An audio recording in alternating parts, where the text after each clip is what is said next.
বাসা ছেড়ে শহীদ ওসমান বিন হাদির পরিবার চলে যাচ্ছেন।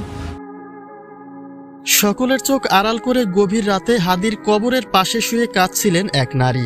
গোপন ক্যামেরায় ভিডিও ধারণ করায় জানা যায়নি তার পরিচয়, কিন্তু তার পরের দিনে বাসা ত্যাগ করে গ্রামের বাড়িতে ফেরার পথ ধরলেন ওসমান হাদির স্ত্রী রাবেয়া শম্পা। যে বিষয়টি নিয়ে নতুন করে একটা চর্চা শুরু হয়েছে সামাজিক যোগাযোগ মাধ্যমে।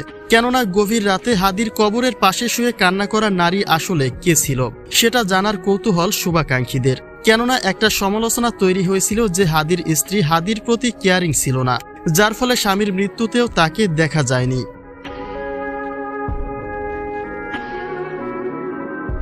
হাদির মৃত্যুর পরে ঢাকার বাসা ছেড়ে নিজ গ্রামের বাড়ি বরিশালে চলে এসেছেন রাবেয়া। বাসা ত্যাগ করার যে ভিডিও চিত্রটিও ভাইরাল হয়েছে, কিন্তু এমন ভিডিও প্রকাশের পরেই আলোচনায় উঠে এসেছে হাদির কবর জড়িয়ে ধরে কান্না করা সেই নারীর ভিডিওটি। কেননা দুটি ভিডিও পরপর 2 দিনেই প্রকাশ পায়, যার ফলে অনেকের ধারণা কাকতালীয়ভাবে হলেও মিলে যাচ্ছে কবরস্থানের সেই নারী ছিলেন হাদির স্ত্রী রাবেয়া। তিনি সকলের চোখ আড়াল করে স্বামীর কাছ থেকে বিদায় নিয়ে পরের দিনে শহর ছেড়েছেন। তবে ঘটনা যাই হোক, কবর জিয়ারতে হাদির স্ত্রী ছিলেন কিনা সেটা বড় প্রশ্ন নয়। তার মানে তো এমন নয় যে সে তার স্বামীকে ভালোবাসে না।